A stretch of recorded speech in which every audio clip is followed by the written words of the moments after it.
Baik, waktu sudah menunjukkan pukul 19:20. Kita mulai saja. Bismillahirrahmanirrahim. Assalamualaikum warahmatullahi wabarakatuh.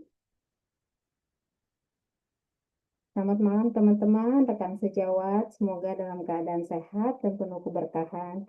Perkenalkan, saya Esti, host webinar pada malam hari ini. Terima kasih sudah menyempatkan hadir di Senin malam ini, first day of weekdays, hari yang sibuk pastinya, dengan produktivitas yang tinggi.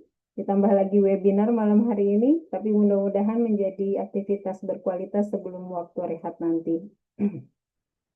Sebelum kita memulai webinar ini, mari sejenak kita berdoa, memohon kemudahan dan kelancaran webinar malam hari ini. Semoga ini bisa menjadi manfaat dan keberkahan buat kita semua. Berdoa dipersilahkan.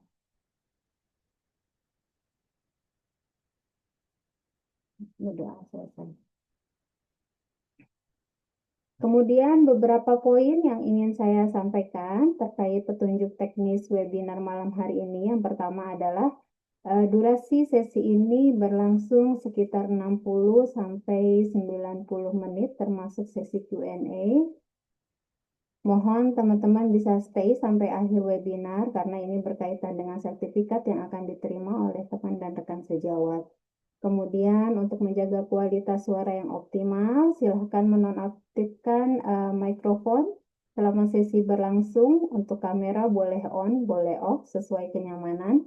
Kemudian selama pertanyaan akan kami baca, semua pertanyaan akan kami bacakan di sesi Q&A di akhir pemaparan materi. Teman-teman boleh mengetik pertanyaan di kolom chat kapan saja.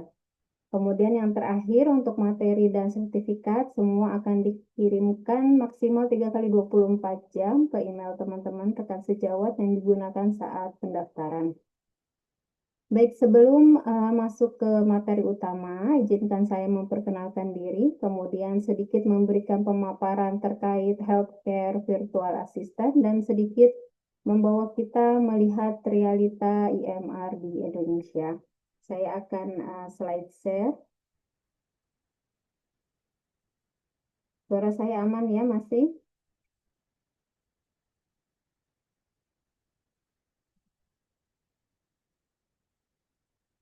Slide saya sudah terlihat?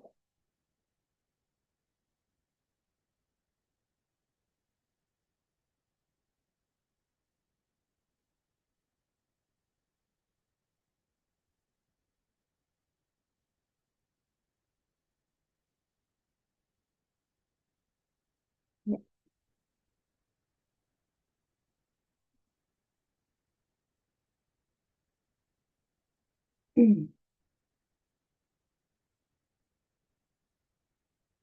Baik, perkenalkan nama saya Esti Novianti, saya founder Indonesia Healthcare Remote Hub. Latar belakang saya adalah perawat klinis, saya perawat NICU dengan pengalaman kerja kurang lebih 15 tahun. Saya mengakhiri karir saya sebagai perawat klinis di awal tahun 2022. Kemudian saya transisi karir as a remote worker, currently working as a nurse virtual assistant and technical writer for nursing continuing education. Klien saya adalah seorang senior edukator yang berbasis di Kansas, USA. Baik, Indonesia Healthcare Remote Hub. Visi yang kami bawa adalah menjadi pusat pembelajaran dan kolaborasi transformatif bagi tenaga kesehatan untuk bertumbuh, melayani, dan memimpin di era digital dengan integrasi, kasih, empati, dan tujuan yang bermakna. Kemudian dengan misi mendukung tenaga kesehatan dalam proses transisi karir dari klinis menuju jalur remote atau kewirausahaan melalui pendampingan, pembelajaran terstruktur, dan dukungan komunitas. Di pojok kanan bawah saya melampirkan NIB dan sertifikat pendirian perseroan PT saya. Baik,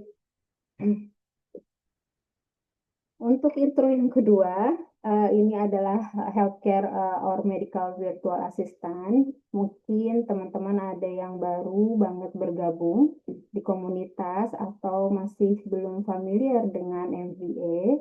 Sedikit pemaparan dari saya bahwa healthcare virtual assistant adalah profesional yang bekerja secara remote yang mensupport praktis klinis di medical practice, maksud saya di rumah sakit, klinik, atau healthcare providers lainnya termasuk praktek mandiri.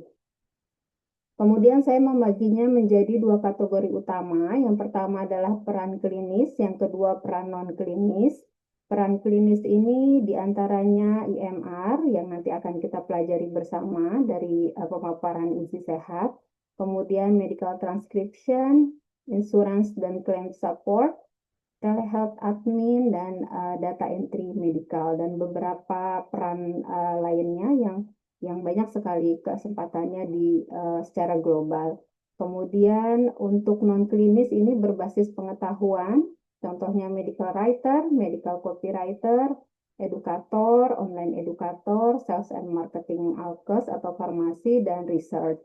Kemudian cakupan perannya untuk klinis dan operasional itu menjaga kelancaran workflow secara internal, untuk healthcare provider, dan cakupan peran untuk non-klinis ini menghasilkan output informatif dan edukatif untuk industri dan publik. Ini termasuk diantaranya konten kreator. Baik, core esensialnya untuk teman-teman juga yang sedang bertransisi karir sebagai healthcare virtual assistant, beberapa poin penting skill dasar yang wajib dimiliki oleh seorang healthcare virtual assistant adalah secara technical skill, basic EMR flow, kemudian Google Workspace atau Office, email atau digital communication, data akurasi, kemudian untuk part professional skills-nya ada di communication, detail oriented, time management, dan adaptif dan proaktif. Kemudian remote work ini kita harus punya mindset bahwa karena kita adalah freelancer, kita berdiri sendiri tanpa adanya instansi, jadi poin pentingnya adalah mandiri dalam belajar. Kemudian tahu batasan non-teknis, ini nanti berkaitan dengan regulasi atau peraturan-peraturan pada saat kita berkolaborasi dengan healthcare provider. Kemudian cepat beradaptasi dengan teknologi dan siap bekerja berbasis SOP dan sistem digital. Kemudian gimana sih mau memulainya? Jadi yang pertama dan ini yang paling penting adalah self-assessment. Jadi kenali potensi diri kita. Kita harus mengerti value kita, kemudian kemampuan kita ada di mana, kemudian kuasai skill dasar tersebut. Pilih salah satu jalur dulu, misalnya di IMR kah, insurance kah, atau admin atau edukator. Kemudian selanjutnya dibuat portfolio sederhana. Kemudian setelah etalasenya jadi, tokonya jadi, mulai promosi. Promosinya di mana? Ya ini yang kita sering dengar sebagai personal branding.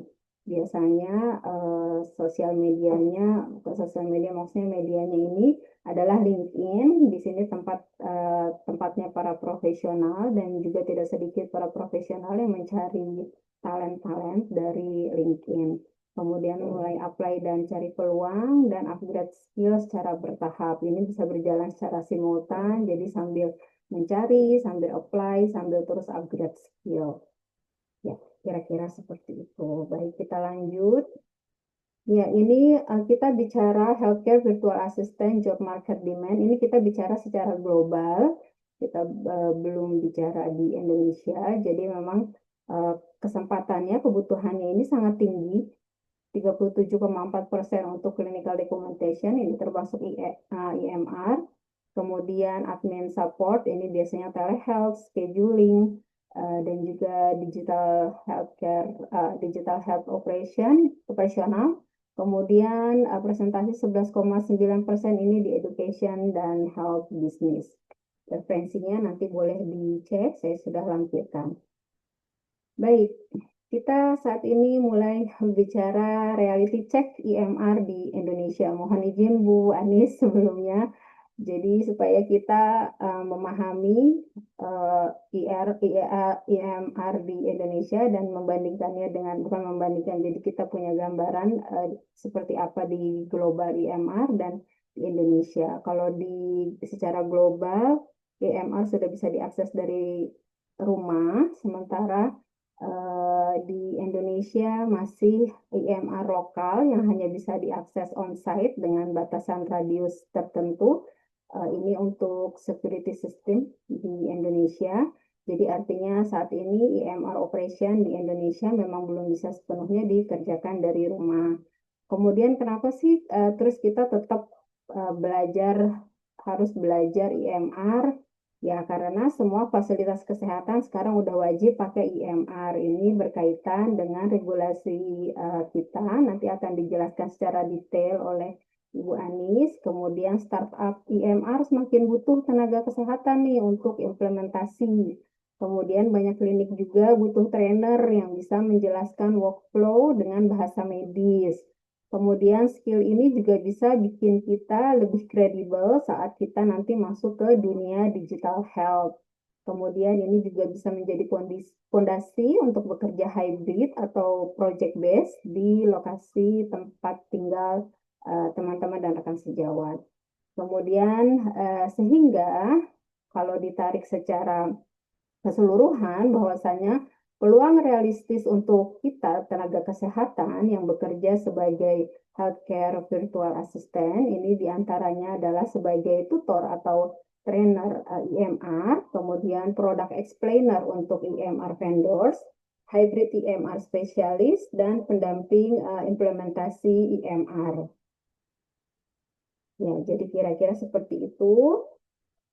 Let's move forward. Kita ada di sesi utama webinar. Ini akan dipaparkan oleh ahlinya langsung dengan Ibu Anis Rosia. Beliau sudah ada hadir di tengah-tengah kita. Mungkin boleh langsung saja Bu Anis. Saya stop share sekarang. Terima kasih. Baik, terima kasih Bu Esti atas waktunya. Dan terima kasih untuk rekan-rekan nakes, rekan-rekan vaskes yang telah bergabung dan meluangkan waktunya di malam hari ini untuk sharing-sharing berbagi ilmu bareng. Baik, sebelumnya untuk suara saya apakah sudah terdengar jelas? Oh, di saya agak kecil sih ya Bu Anis. Tapi mungkin di teman-teman lain sudah jelas. Oh, oke. Baik. Baik, selanjutnya kita mulai mungkin langsung saja kali ya Bu ya untuk perkenalan terkait rekam medisnya. Ya, boleh silakan Bu Anis. Baik, izin untuk share screen untuk rekan-rekan semua.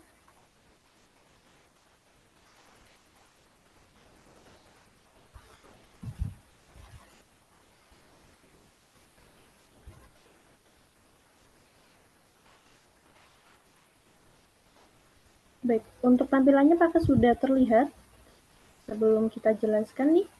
Sudah Bu Anis, aman. Oke, baik. Jadi kurang lebih nanti untuk aplikasi Isi Sehat itu aplikasi rekam medis elektronik yang sudah digunakan beberapa vaskes. Di antaranya ada puskesmas, kemudian ada perawat mandiri, ada perawat bidan, kemudian ada apotek, kemudian ada lab seperti itu. Kemudian ada juga praktek dokter spesialis anak seperti itu. Nah, untuk di fitur dashboard nanti kurang lebih seperti ini. Ada pasien, kemudian pasien umum yang sudah dilayani, kemudian ada resep obat yang diberikan, pasien sudah membayar, pasien BPJS yang sudah bridging. Kemudian ada kunjungan hari ini, kemudian ini ada keterangannya nih pasien lama, kemudian pasien baru, serta ada kunjungan klinik hari ini. Jadi ini bekal nih mungkin dari beberapa nakes yang mungkin baru lulusan untuk next-nya mencari pekerjaan di klinik. Jadi sudah ada bekal awal nih, jadi sudah mengetahui untuk penginputan rekam medis tuh gambarannya seperti apa sih, seperti itu. Nah, ini ada kunjungan pasien 7 hari yang lalu. Kemudian untuk sesi kali ini saya akan menjelaskan demo secara umum, jadi mulai dari pasien datang sampai pasien melakukan pembayaran nanti di sebuah klinik atau tempat prakteknya seperti itu. Nah, untuk awal-awal nanti biasanya kita ke registrasi, kemudian ke pendaftaran, kemudian di sini ada data pasiennya, kemudian tinggal cari saja nama pasien. Nah, di sini jadi apabila pasien pernah konsultasi sebelumnya nih, kalau di aplikasi Isi Sehat nanti boleh menggunakan nomor rekam medis. atau nomor rekam medis lama jika dicantumkan, kemudian nomor BPJS, nama pasien, atau NIK pasien. Kemudian bila pasien belum pernah konsultasi sebelumnya, nanti tinggal tambah saja di sini buat rekam medis baru.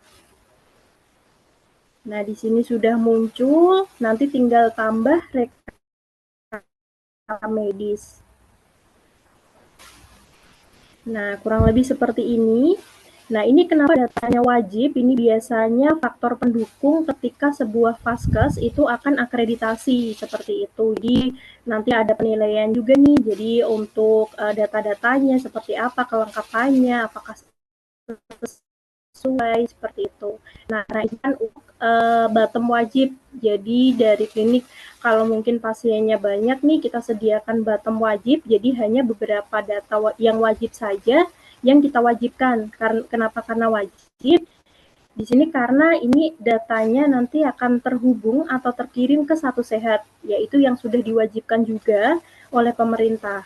Nah, nanti tinggal diisi saja nama pasiennya, kita contohkan. Kemudian dipilih saja untuk jenis kelaminnya, kemudian tanggal lahirnya,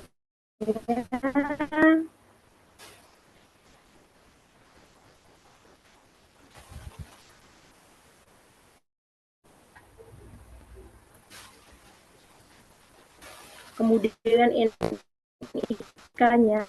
Nah, kalau di NIK dari IC Sehat ini, misal nanti pasien lupa nih, kalau pasien mungkin lansia atau mungkin anak-anak, seperti itu.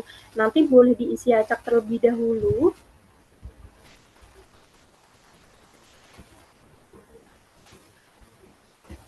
Nah, nanti tinggal diisi acak, untuk nomornya juga diisi acak. Nah, tapi diedukasi kepada pasien yang datang agar ketika next datang lagi membawa data yang valid. Karena apa? Nanti datanya akan dikirim ke Satu Sehat. Kalau tidak sesuai NIK-nya, maka akan tidak bisa dikirim. Nah, ini untuk alamatnya tinggal dicari saja. Kemudian dilengkapi. Nah, kalau sudah, klik simpan. Nah, data pasien berhasil disimpan. Nah, nanti tinggal ke pendaftaran. Kemudian dicari nama pasien yang sudah ditambahkan data pasien tersebut, kemudian diklik tanda centang untuk memproses meregistrasikannya. Nah, di sini kita sediakan bottom wajib juga, tapi jika di sebuah klinik itu ada perawat nih yang membantu pengisian screening, nanti boleh diisi.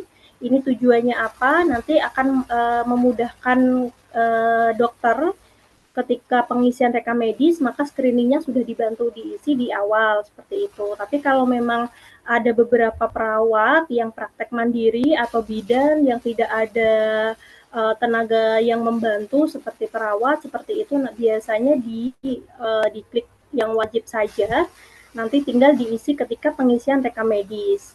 Tinggal dicari atau ditulis keluhannya semisal demam, kemudian tinggal diklik. Nah, untuk tarif sesuai vaskes, ini biasanya kita kembalikan lagi nih dengan vaskes-vaskes tersebut, apakah menerapkan untuk tarif pendaftaran atau memang tidak. Kalau memang tidak, nanti diklik saja tidak, kemudian pendaftarannya otomatis akan nol, tapi kalau memang ada, itu tinggal diklik saja tadi, ada, ya, kemudian pendaftarannya berapa, tinggal diketik saja. Nah, kita contohkan untuk polinya, kita periksa ke poli umum, kemudian asuransinya dipilih umum, nanti kalau BPJS tinggal tambahkan saja BPJS, kemudian dipilih jadwal dokternya, kita contohkan dokter virus, ini ada persetujuan umum, ada general concern, jika di sebuah klinik menerapkan untuk ada persetujuan umum atau general concern-nya, nanti boleh diterapkan, tinggal diisi, kemudian dilampirkan ke dokumen pasien. Nah, kalau sudah, klik simpan, berhasil registrasi, kemudian kita proses ke polinya, dipilih antrian. Nah, di sini kita juga sudah sediakan nih jika di kliniknya banyak menyediakan device yang mendukung di vaskesnya, seperti ada antrian loket, ada display APM, ada display pendaftaran, display per dokter, display semua dokter, atau display apotek. Nah, kalau kita contohkan untuk mungkin praktek mandiri yang lebih simpel nih, jadi cepat untuk pendaftarannya, nanti tinggal langsung saja ke antrian poli, kemudian dipilih polinya, kita contohkan poli umum, kemudian dipilih nama dokternya, kita contohkan nama dokter Virus. Nah, di sini untuk kodenya ini biasanya menyesuaikan dari nama dokter atau nakas tersebut. Misal nanti dokternya Anissa, maka ingin ditulis inisialnya AN, seperti itu juga boleh. Maka antriannya akan menyesuaikan. Nah, kita klik atau proses, kita klik tanda lonceng. HEAS nama Anis Demo Malam de Dr. Ferris. Nah, di sini nanti untuk suaranya sendiri itu biasanya mengikuti dari setup Windows yang ada di device-nya. Bisa cewek bahasa Indonesia, cewek bahasa Inggris, cowok bahasa Indonesia, atau cowok bahasa Inggris, seperti itu. Kalau sudah tinggal klik proses. Kalau sudah beralih di bawah seperti ini, tandanya sudah bisa diproses.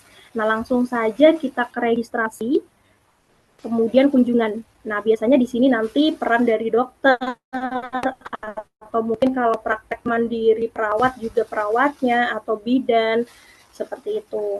Nah, kita klik tanda pensil, tinggal klik saja. Kemudian di sini ada data pasien. Sebentar.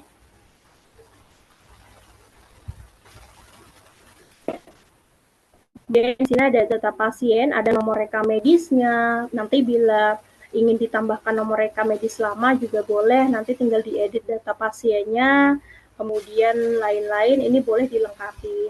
Nah, bila pasiennya pernah konsultasi sebelumnya, dokter ingin mengambil keputusan nih untuk next-nya periksa yang lagi seperti itu, nanti tinggal klik saja di sini, riwayat kunjungan. Nanti di sini tinggal klik tanda notifikasi ini. Nanti akan muncul untuk anamnesa sampai laboratoriumnya. Nanti untuk pengambilan keputusan tambahan untuk diagnosis dari pasien tersebut. Nah, kalau sudah, kita isikan saja anamnesanya. Kita klik anamnesa, kemudian akan muncul. Nah, di sini juga banyak kolom-kolom. Kenapa kita banyak kolom-kolom? Biasanya kita sudah mendukung bila untuk akreditasi dari sebuah vaskes atau klinik seperti itu, atau tempat praktek mandirinya. Tapi tidak usah khawatir, nanti kita sediakan untuk bottom wajib saja agar tidak usah mengisi semua kolom-kolom yang banyak ini, seperti itu. Kita klik tanda bottom wajib, dipilih nama dokternya.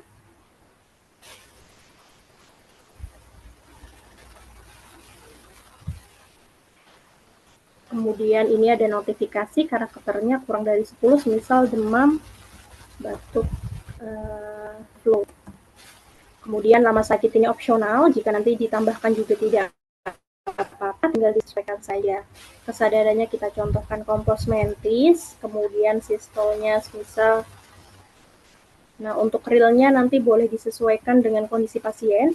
Nah, untuk pasien baru ini wajib mengisikan berat badan, tinggi badan, dan lingkar perut. Tapi kalau untuk next-nya datang lagi, itu nanti sudah otomatis terisi. Nah, kita isi saja.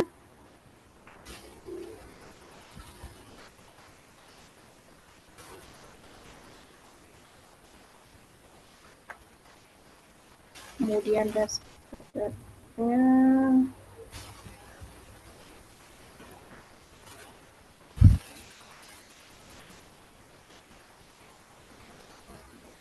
Suhunya. Nah, kalau sudah, untuk bawah ini opsional, kayak detak jantung, kemudian trias, skala nyeri, ini opsional. Ada terapi obat, misal nanti ada obat-obat terapi obatnya boleh diinputkan di sini. Kemudian terapi dengan obatnya, misal pasien harus istirahat total atau lainnya, itu boleh juga diisi di sini. Ini ada merokok dan lain-lain, ini opsional. Ini ada SOAP juga, ini buat perawat, jika dibutuhkan nanti tinggal diisi saja. Nah, ini ada dokumentasi foto, ini biasanya digunakan untuk mitra kita, misal ada klinik kecantikan, itu ingin melampirkan foto before after, atau mungkin untuk klinik bersalin, nanti ingin ditampilkan misal hasil USG, hasil rongsen, atau lainnya, itu bisa dalam bentuk JPEG atau PDF. Nah, kalau sudah, klik simpan. Nah, kalau sudah disimpan, nanti otomatis di sini akan muncul anatomi tubuh. Jadi dari ujung kepala sampai ujung kaki ini bisa diklik. Semisal pasien datang ada keluhan di ujung jari nih, tinggal diklik ujung jari, misal keterangannya ujung jari, kemudian keterangannya kebas, seperti itu nanti tinggal ditambahkan. Tapi kalau memang tidak ada, boleh dihapus saja. Nah, untuk gambarnya sendiri, ini nanti menyesuaikan dari jenis kelamin yang diinputkan ke pendaftaran. Jika yang diinputkan perempuan,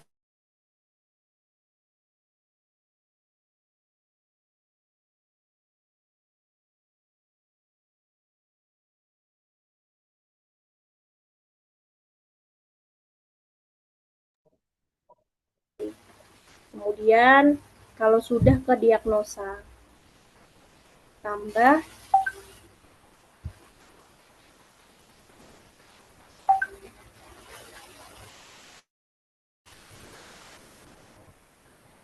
diagnosanya, tinggal klik saja, diklik, perawatnya opsional, kasusnya lama, jenisnya primer, tinggal klik tambah. Bila ada tambah lagi nih untuk diagnosanya, nanti tinggal ditambahkan lagi saja. Kemudian SIM diagnosa untuk menampilkan fitur-fitur lainnya. Nah, kalau untuk praktek mandiri, biasanya yang wajib hanya anamnesa dan diagnosa. Kalau untuk lain, ini biasanya opsional. Alkes ini biasanya digunakan untuk alat-alat kesehatan. Semisal ingin diinputkan nih, ada jarum suntik, ada perban, dan lainnya, seperti itu boleh diinputkan di Alkes. Nah, untuk obat, ini biasanya obat yang diberikan langsung kepada pasien. Semisal ada pasien nih korban kecelakaan, nanti tinggal ditambahkan saja di obat ini. Jadi obat yang diberikan langsung. Nah, resep ini bila tempat prakteknya menyediakan obat-obatan, jadi diresepkan. Untuk resep non apotek ini tempat praktek yang hanya meresepkan saja tapi tidak ada obat-obatan. Odontogram untuk dokter gigi, tindakan ini semisal nanti ada pemeriksaan seperti gula darah, kolesterol, itu juga boleh. Lab juga sama, nanti bila ada pemeriksaan lab nanti boleh disesuaikan. Ada pemeriksaan gizi, KIA, kartu bayi, KB, imunisasi anak, tumbuh kembang anak, ini opsional. Di sini kita juga sudah sediakan dokumen medis, jika nanti membutuhkan, nanti boleh ada surat keterangan sehat, keterangan sakit, dan lainnya. Kita contohkan untuk yang persepan obat, tinggal dipilih saja resep, kemudian dipilih gudangnya, kemudian klik simpan, kemudian ditambah, tinggal dipilih nama obatnya,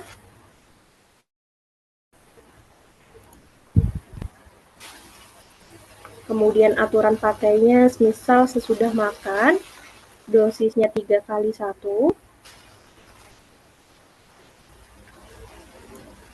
jumlahnya misal untuk 12, indikasi atau keterangan ini opsional, boleh ditambahkan sesuai dengan kondisi dari pasien. Kalau sudah tinggal ditambahkan, kemudian simpan. Jika ada ingin tambahan obat lainnya, nanti boleh ditambahkan juga, seperti itu. Nah, ini tindakannya boleh, misal konsultasi, nanti juga ada pembayarannya sendiri, seperti itu nanti boleh. Tinggal ditambahkan, contoh tindakannya konsultasi, nama tindakannya ini opsional, kemudian untuk diskon ini sudah kita sediakan, semisal nanti vaskesnya ada hari ulang tahun atau apa, atau ada rekan nih jadi ingin dikasih diskon, nanti boleh di sini ditulis nominalnya, seperti itu. Ada prosedur tindakan, ini boleh diisi sesuai tindakan yang diberikan. Kalau sudah, klik tambah. Kalau lainnya ini kita update untuk kunjungan. Nah, tinggal diklik, kemudian dipilih tanggalnya, kemudian dipilih status pulangnya, kemudian diklik update, dan simpan. Dan kirim data ke Satu Sehat.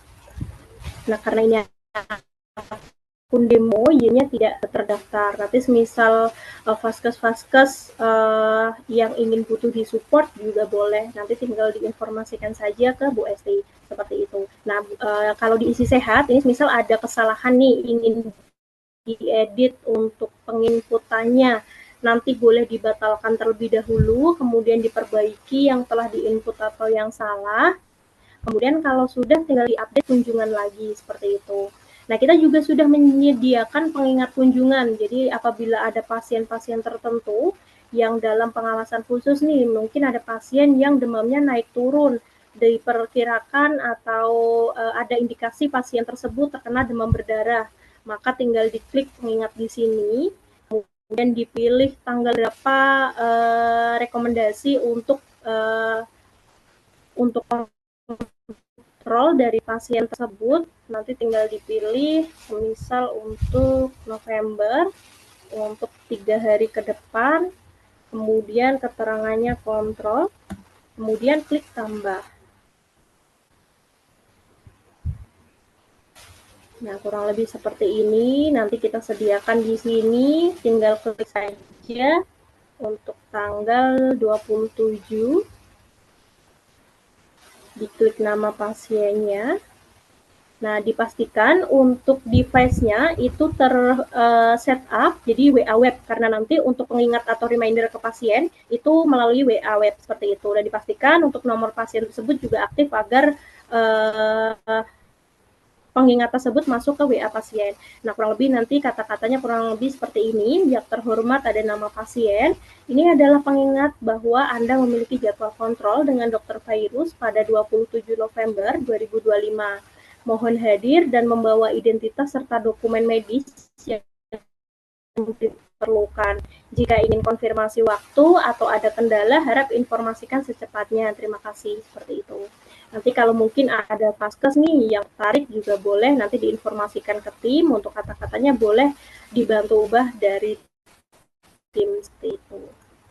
Untuk pengingat kurang lebih seperti itu. Setelah pengingat selesai, kita beralih ke apotek karena tadi ada persepan obat. Tinggal klik saja bagian apotek, kemudian klik resep, kemudian klik tanda aksi di mata ini. Diklik, kemudian apoteker dipilih, kemudian klik mulai resep. Nah, di sini ada riwayat diagnosa, ada rekonsiliasi obat, ada resep yang diresepkan dokter, seperti itu. Kalau sudah, klik panggil. Kalau memang pasiennya tidak berkenan untuk mengambil, juga tidak apa-apa, tinggal klik tidak diambil. Kalau memang diambil, tinggal klik selesaikan. Ini kita sediakan cetak label, cetak resep atau cetak roll jika dibutuhkan. Nah, kalau sudah, kita ke kasir, kita ke pembayaran. Nah, di sini juga ada keterangan, jadi merah yang belum lunas, biru yang sudah lunas. Kalau sudah, kita klik tanda pensil untuk mengubah. Ini ada konsultasi, kemudian tadi ada persepan, klik bayar. Nah, ini bila BPJS nanti tinggal klik saja tanda BPJS di sini, maka biayanya akan 0 seperti itu. Dibayarkan oleh pasien. Kemudian metode pembayarannya contoh tunai, nominalnya 81.200, kalau sudah klik tambah. Nah, di sini nanti ada kwitansi juga bisa cetak dan diberikan ke pasien. Nah, di sini kita juga ada deposit nih. Ini biasanya digunakan untuk klinik-klinik yang rawat inap atau klinik kecantikan yang menerapkan deposit. Jadi biayanya dibayarkan di awal, nanti ketika pasien datang lagi itu mengurangi deposit yang sudah dibayarkan. Kurang lebih seperti itu. Baik, dari yang saya informasikan mungkin sampai di situ untuk alur demo mulai dari pasien datang sampai pembayaran. Saya kembalikan lagi ke Bu Esti untuk pembukaan sesi tanya jawab seperti itu. Baik, ya mudah-mudahan teman-teman rekan sejawat ada gambaran. Boleh ketik atau boleh raise hand kalau mau langsung bertanya. Silahkan.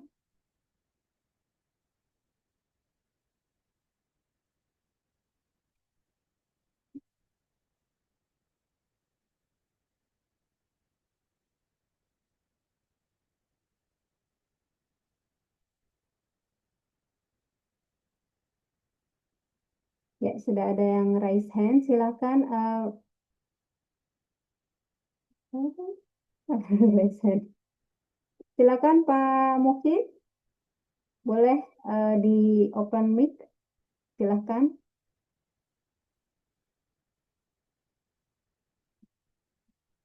Oke. Apakah sudah terdengar ya?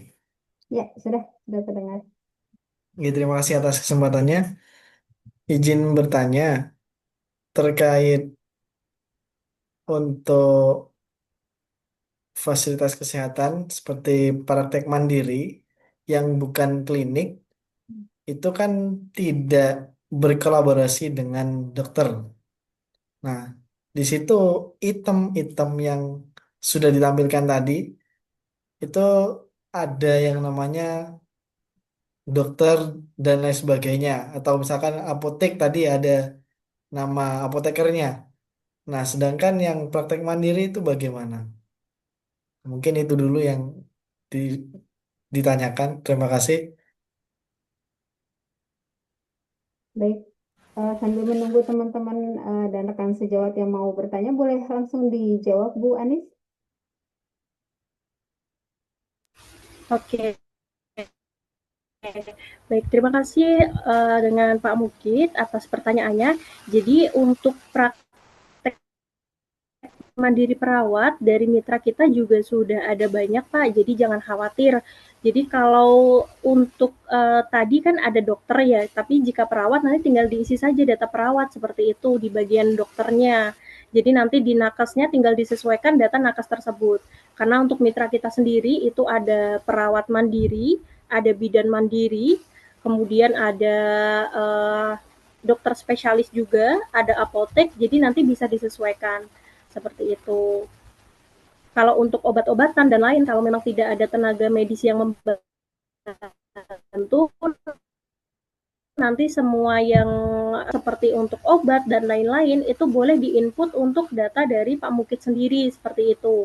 Sebenarnya kalau untuk dari isi sehat sendiri kita menyediakan RME, jadi tidak harus aplikasi tersebut digunakan untuk klinik atau mungkin untuk dokter seperti itu tidak, karena kan sekarang mungkin kalau di daerah-daerah kan banyak juga ya perawat yang membuka praktek untuk membantu masyarakat sekitar seperti itu, nanti bisa, jadi nanti bisa dimanfaatkan untuk apa namanya nakes-nakes yang memang membutuhkan, nanti tidak harus datanya dokter seperti itu. Kalau memang itu digunakan RME-nya untuk tempat praktek mandiri perawat, nanti diisi saja datanya dengan data perawat dari Bapak Mukid seperti itu. Jadi tidak harus dokter seperti itu. Kalau untuk rekam medis ini bisa digunakan untuk semua vaskes, baik itu dokter praktek mandiri, klinik, rumah sakit, dari perawat, dari bidan, semuanya bisa seperti itu. Berarti artinya customize ya, Bu Itu. Anis? Bagaimana? Ya, artinya customize ya, itu bisa di setting gitu. Jadi nggak harus Iya dokter. benar. Jadi tidak terpaku harus dokter, di input dokter seperti itu tidak. Jadi jika praktek perawat itu nanti data nakesnya diisi perawat saja seperti itu. Jadi nanti tinggal dipilih. Misal dengan Bapak Mukid nanti ketika penginputan dipilih Bapak Mukid untuk apa namanya ketika pengisian rekam medis nanti tinggal ke bawahnya disesuaikan saja seperti itu. Jadi tidak harus dokter. Begitu. Ya, baik. Mudah-mudahan terjawab. Kalau belum terjawab, boleh disampaikan lagi, Pak Mukid. Silahkan. Untuk teman-teman yang lain juga dipersilahkan, boleh raise hand, boleh chat di chat box.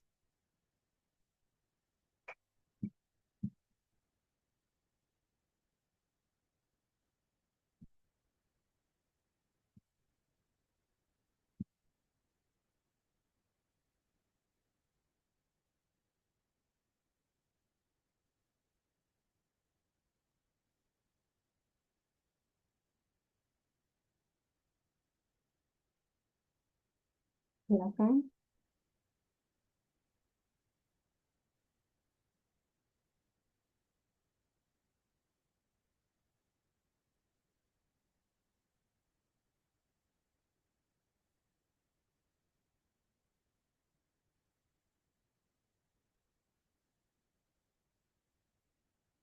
Berarti boleh saya bertanya Bu Anis, kira-kira berarti mulai dari pasien datang sampai pengisian data itu kira-kira diperlukan waktu berapa menit Kak Bu Anis untuk menyelesaikan semua data yang mandatori yang wajib diisi dari mulai pasien. Kalau untuk yang wajib itu hanya anamnesa dan diagnosa saja. Jadi paling 10 menit per pasien kalau memang apa namanya sudah terbiasa nanti. Tapi kalau dari kita sendiri untuk kemitraan nanti kita kan ada grup pendampingan ya, jadi tidak usah khawatir nanti CS-nya juga 24 jam, semisal nanti ada kendala atau mungkin butuh pendampingan lain, nanti kita bersedia untuk membantu atau mendampingi seperti itu. Nah, dari kita fiturnya juga ada backdate nih, nanti semisal ada nakes yang di luar daerah mungkin jaringannya tidak stabil atau mungkin sering mati listrik atau mungkin ada pasiennya numpuk nih jadi tidak sempat untuk input. Nah, kita ada fitur backdate jadi nanti bisa diinput sesuai data pasien tersebut periksa seperti itu. Jadi misal seminggu ini karena full ada kegiatan ingin diinput di hari Sabtu.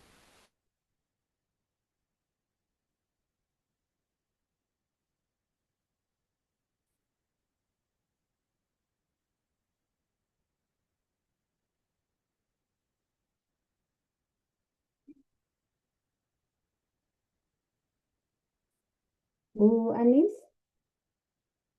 sepertinya sinyalnya tidak stabil.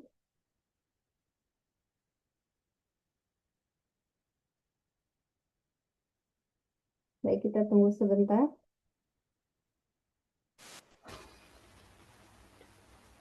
Baik. Terputus-putus ya Bu ya? Terputus-putus benar Bu Anis. Oke, mohon maaf sebentar. Iya. Baik. Jadi untuk di kita sendiri di aplikasi Isi Sehat itu menyediakan fitur backdate. Jadi semisal nanti pasiennya numpuk nih ada kendala mati listrik atau mungkin tidak sempat nanti boleh diinputkan di hari berikutnya. Jadi nanti tinggal diklik saja ingin tanggal berapa pasien tersebut periksa, nanti tinggal disesuaikan jadi tidak harus seketika itu diinput seperti itu. Nanti tinggal diinput sesuai tanggalnya. Kalau memang ada kendala atau mungkin hat-trick nih pasiennya lagi banyak-banyaknya jadi tidak sempat input nanti tinggal disesuaikan saja seperti itu. Ya, baik. Ini ada pertanyaan Bu Anis, sepertinya ini masih menyambung dengan penjelasan tadi Bu Anis, izin saya bacakan. Pertanyaannya adalah kapan IMR ini diisi? Apakah bersamaan dengan dokter praktek atau dokternya kirim data tulisan tangannya ke asisten dokternya, lalu asisten input ke platform IMR ini? Baik, jadi untuk penginputan RME sendiri karena kita bisa backdate, jadi bisa sewaktu-waktu nih untuk inputnya. Jadi kalau mungkin ada nakes freelance nih yang punya kenalan dokter yang udah sepuh atau mungkin sudah males lah penginputan, nanti boleh diajak kerjasama tuh, dok saya ada pengalaman nih atau bisa mungkin untuk penginputan RME nih, saya bantu dok untuk penginputannya, nanti dokter tinggal fotokan, nanti saya yang inputkan, seperti itu nanti juga bisa tuh jadi peluang untuk karir dari rekan-rekan nakes untuk mungkin sambilan kali ya bahasanya, begitu. Karena untuk di aplikasi Isi Sehat sendiri ini bisa backdate, jadi tidak ada batasan waktu nih untuk penginputan, jadi harus seketika itu diinput, itu tidak seperti itu. Jadi bisa fleksibel karena kita bisa menyesuaikan di fitur backdate itu. Seperti itu. Oh, baik, berarti pertanyaan lanjutannya dari saya nih Bu Anis. Pertanyaan lanjutannya adalah, jikalau memang itu bisa dikerjakan di hari berikutnya, apakah juga memungkinkan IMR ini dikerjakan dengan jarak yang tidak terhingga misalnya? Misalnya saya di rumah, kemudian praktek dokternya ada di Bekasi, saya misalnya ada di Bogor, apakah itu juga memungkinkan? Apakah uh, dengan yang tadi saya sampaikan bahwasannya IMR di Indonesia masih terkendala oleh radius akses itu bagaimana Bu Anis? Iya, baik. Nah, kelebihannya karena ini berbasis elektronik, jadi tidak ada harus di mana atau harus di mana seperti itu. Jadi asalkan ada jaringan internet itu bisa seperti itu. Jadi nanti semisal dokternya ada di Jakarta karena kerjasama nih dapat kenalan ternyata yang menginput ada di Bekasi atau di Bogor seperti itu nanti bisa tinggal difotokan hasil pemeriksaannya nanti dari rekanan atau yang kerjasama itu nanti tinggal penginputan saja tuh seperti itu. Jadi tidak harus di tempat lokasi atau sama di Jakartanya atau satu tempat praktek itu tidak seperti itu karena kita bisa berbasis elektronik dan kita berbasis web based jadi nanti penyimpanannya sudah menggunakan code jadi nanti tidak usah khawatir seperti itu jadi dimanapun bisa input nih baik mungkin dari nakes yang mungkin apa ya ibu yang jadi ibu rumah tangga atau mungkin ada nakes yang baru lulus nanti ada kenalan nih ada dokter yang ingin dibantu penginputannya nanti boleh kerjasama nanti boleh diinputkan seperti itu. Nah, untuk webinar ini boleh jadi wawasan untuk cara penginputannya bagaimana. Ada gambaran nih, nanti ketika mungkin kerjasama, untuk penginputannya bagaimana, cara kirim data satu sehatnya kemana, mungkin nextnya kalau ada kesempatan lagi kita bisa sharing-sharing nih untuk pengiriman data ke satu sehat, pentingnya pengiriman data ke satu sehat itu bagaimana, pencapaiannya bagaimana, seperti itu. Wah, keren, keren, keren, keren. Oh, jadi ting ting. Iya, karena tadi pemaparannya sepengetahuan saya bahwasanya IMR ini hanya bisa diakses di area di mana IMR itu atau klinik itu ada gitu. Baik, kita ada yang raise hand, Bu Anis, ini dari Vika, Kak Vika Puspita. Silakan boleh open mic dan langsung bertanya. Halo, selamat malam. Apakah suara saya sudah terdengar? Ya, Iya, terdengar Kak. silakan. Oke, oke Kak. Aku mau tanya. Mohon maaf tadi mungkin karena aku terlambat joinnya jadi nggak terlalu menyeluruh ikutnya. Oke. Jadi untuk untuk di isi sehat ini ada ini nggak fitur untuk apa ya istilahnya kayak early warning system gitu. Jadi kayak peringatan untuk misalnya satu pasien nih periksa kalau apa mungkin kalau misalnya pakai BPJS kan itu kan ada apa sih kayak limitnya tuh loh kayak limit misalnya dia pemeriksaan ke dokter penyakit dalam ada penunjang misalnya laboratorium atau USG atau apapun itu. Nah dari BPJS kan mungkin hanya menanggung sekitar 200.000 misalnya tapi eh, ketika diperiksa sama dokter di rumah sakit gitu, misalnya eh, habisnya ternyata udah nyampe 300.000. Itu di isi sehat udah ada fitur untuk melihat itunya apa belum? Melihat apa ya? Istilahnya kayak Untuk ada tandanya gitu dari loh. tindakan misalnya yang di cover BPJS mana, yang tidak di cover mana seperti itu ya, ya Kak ya. Iya mungkin ya. Iya, kayaknya kayak gitu sih.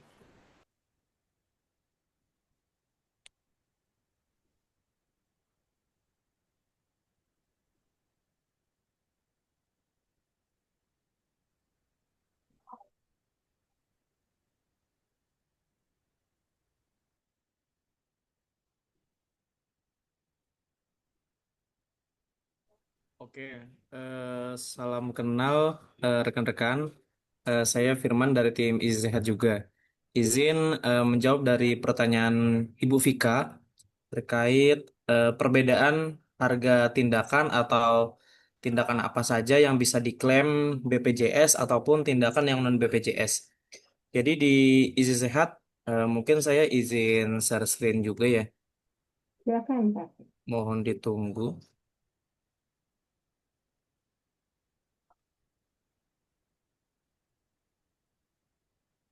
Oke, sudah terlihat ya untuk share screen-nya. Jadi di izin sehat itu kita ada master tindakan. Nah, di master tindakan ini ada dua kategori tindakan. Tindakan yang non BPJS ataupun yang BPJS. Nah, jika vaskes sudah bridging ke Piker, sudah diberikan akses bridgingnya dari tim BPJS. Di sini kita sediakan SIM BPJS. Dan nantinya setelah klik SIM BPJS, nanti akan masuk nih data-data tindakan yang bisa diklaim ke BPJS. Nah, biasanya itu seperti, nah ini cek gula darah dan lain-lain, nanti otomatis datanya masuk. Nah, nantinya juga tarifnya nol otomatis. Nah, dan jika ada tindakan manual atau tindakan umum, nantinya rekan-rekan juga bisa buat terkait tindakan baru untuk tindakan pasien umum. Mungkin dari pertanyaan dari Ibu Vika terkait notifikasi, alert, kalau si pasien BPJS itu sudah lebih dari terkait harga atau cakupan klaim BPJS-nya, kita tidak ada ya Bu ya. Karena eh, balik lagi ke penginputannya. Jika di pelayanan itu diinputkan tindakan-tindakan BPJS, otomatis mau diinput seberapa banyak pun itu tidak jadi masalah. Nantinya kita bisa klaim ke BPJS. Ataupun jika ada kendala atau jika ada case eh, digabungkan antara BPJS tapi ada juga tindakan yang umum, itu juga bisa nantinya. Tetapi kalau pertanyaan tadi Ibu Vika ajukan seperti alert terkait batasan eh, klaim ke BPJS terkait nominal tarifnya itu untuk saat ini belum ada. Belum ada sampai saat ini. Dan sepengetahuan saya juga untuk di beberapa RM itu belum sampai seperti itu karena dari pihak BPJS-nya pun tidak ada kiriman data terkait biaya klaimnya di awal atau biaya nominal minimal klaim atau maksimal klaimnya itu berapa rupiah itu tidak ada, balikan seperti itu. Jadi mungkin untuk alertnya saat ini kita belum menyediakan dikarenakan tim BPJS-nya pun atau balikan kiriman data dari BPJS belum mengirimkan terkait maksimal tarif ataupun lain sebagainya. Seperti itu Ibu, mungkin jawaban dari saya. Jika ada yang kurang jelas mungkin bisa ditanyakan kembali. Terima kasih. Baik, terima kasih Kak Firman.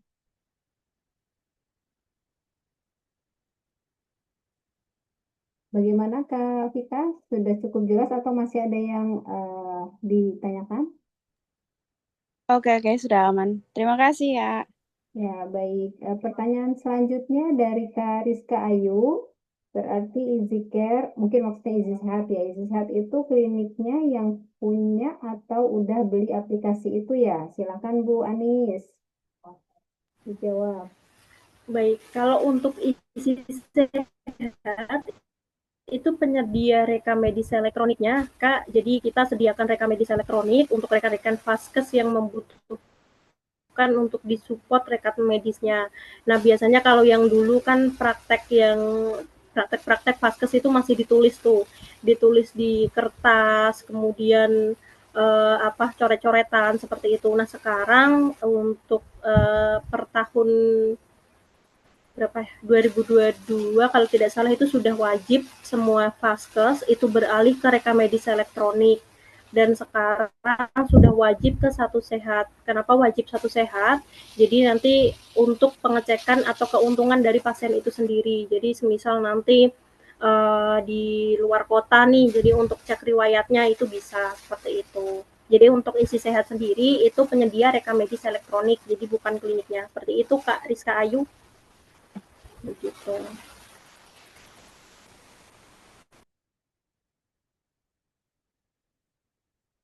Ya, bagaimana Kak Rizka Ayu?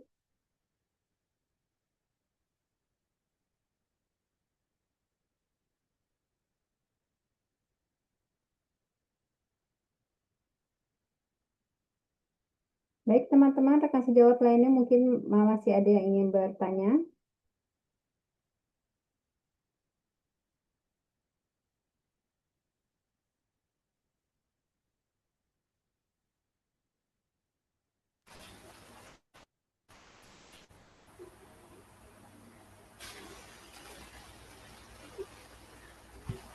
dari Kak Asmilia Emil, artinya dokternya harus rajin menulis di status pasien ya, Bu? Maksudnya ini status ketika pasien periksa atau bagaimana, Kak? Boleh diinformasikan lebih detail untuk pertanyaannya? Oh iya, kelewat tadi sama saya. Tidak terbaca.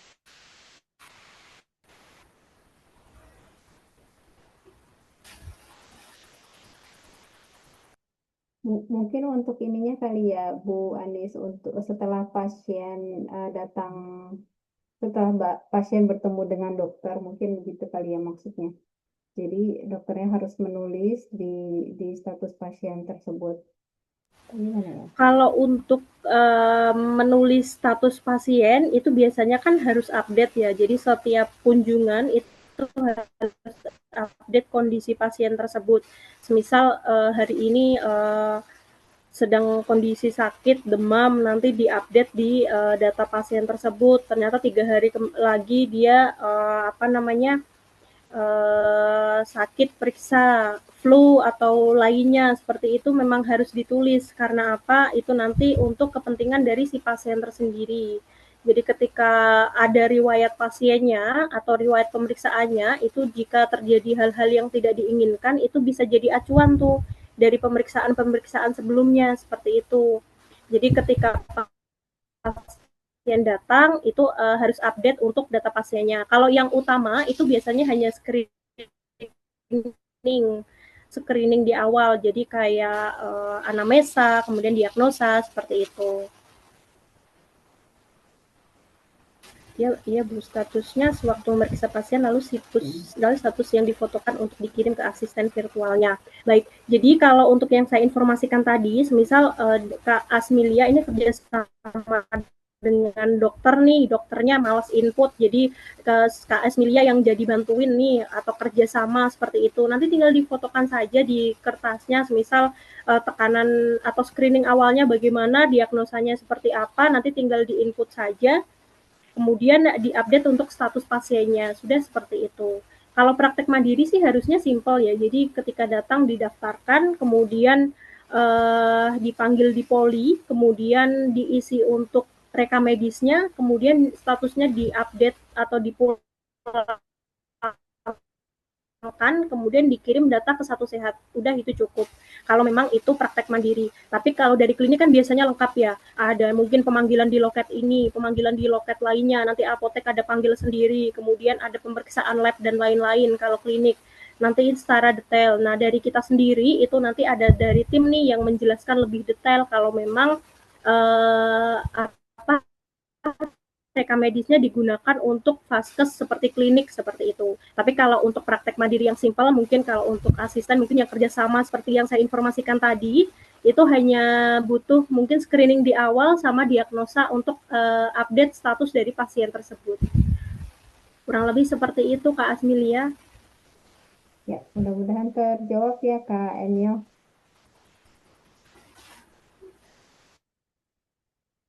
Baik, kita masih ada waktu 10 menit lagi ya Bu Anis sebelum kita akhiri webinar kita. Barangkali ada masukan atau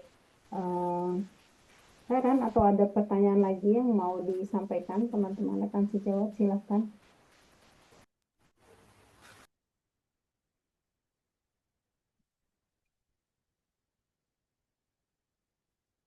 Mudah-mudahan nanti kita ada kelanjutan webinar ya Bu Anis, terkait kan fiturnya cukup banyak ya. Ada KIA, ada dental tadi ya Bu Anis. Jadi ya mudah-mudahan nanti kita bisa melanjutkan webinar ini di sesi-sesi berikutnya. Mudah-mudahan.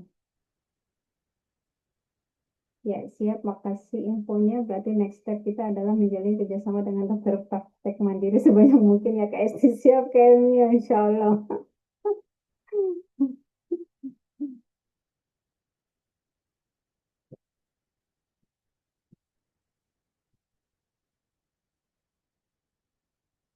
Ya, yang dari Klinik Asia Papua berarti saat sekarang jam berapa ya Kak di sana? Yang di Medan tadi mulai jam 9, berarti sekarang jam setengah 10 ya, Kak? Baik, jika tidak ada pertanyaan lain, ada lagi yang mau disampaikan Bu Anis atau Kak Firman dari Izi Sehat, silakan. Untuk informasi yang terkait, silakan boleh disampaikan Bu Anis atau Kak Firman, silakan. Baik, untuk sesi malam ini, semoga ada kelanjutannya nih acara sharing-sharing kita untuk malam ini. Jadi nanti bisa sharing ilmu, mungkin ada sharing pengalaman dari rekan-rekan nakes, atau mungkin ada butuh bimbingan lain, atau mungkin ada yang ingin ditanyakan terkait rekam medis, terkait satu sehat atau lainnya. Nanti bisa next untuk pertemuan kita selanjutnya. Jadi semoga untuk pertemuan malam ini membawa manfaat untuk sharing-sharing ilmunya, sharing-sharing pengalaman, atau berbagi informasinya. Kurang lebih seperti itu. Nanti kalau mungkin ada rekan-rekan yang tertarik untuk ikut trial terlebih dahulu atau ingin mengetahui aplikasi Isi Sehat itu seperti apa, fitur-fiturnya bagaimana, nanti boleh langsung ke Bu Esti, seperti itu untuk pendaftarannya. Terima kasih. Kalau dari saya cukup, Bu Esti. Mungkin saya serahkan sepenuhnya ke Bu Esti. Terima kasih. Baik, terima kasih Bu Anis. Ini ada lagi satu pertanyaan dari Klinik Asia Papua. Bu Anis, Izi Sehat ini sudah se-Indonesia? Artinya Baik. sudah bisa digunakan di seluruh Indonesia, Kak?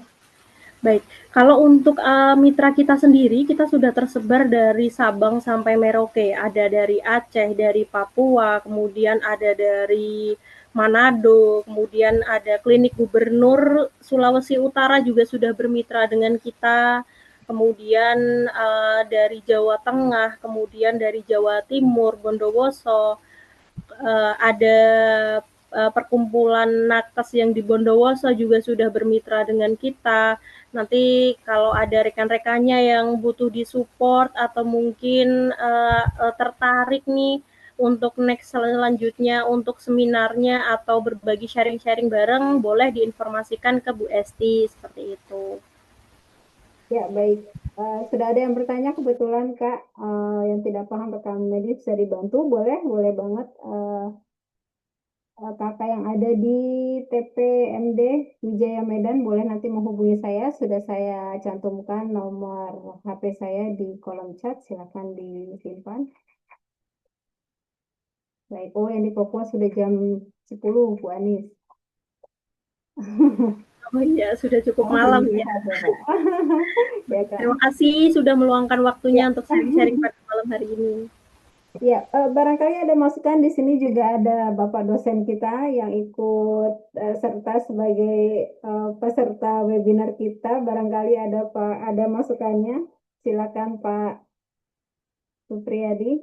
Barangkali ada saran, ada masukan, silakan. Atau sudah cukup kita akhiri webinar ini. Ya, baik.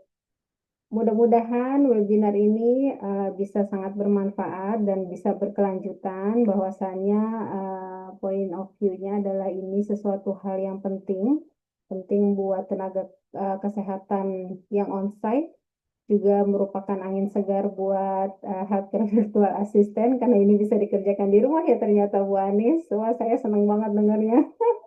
Jadi ini saya akan sampaikan di komunitas Healthcare Virtual Assistant Indonesia Healthcare Remote Hub. Mudah-mudahan kita bisa berkelanjutan membahas fitur demi fitur yang ada di Izi Sehat. Baik, kita akhiri. Terima kasih banyak Ibu Anis, terima kasih banyak tim Izi Sehat, Kak Firman, terima kasih semua teman-teman rekan sejawat yang sudah hadir di webinar kali ini.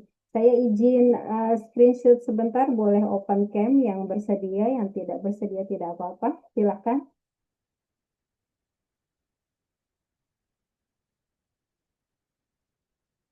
Ya, oke, baik.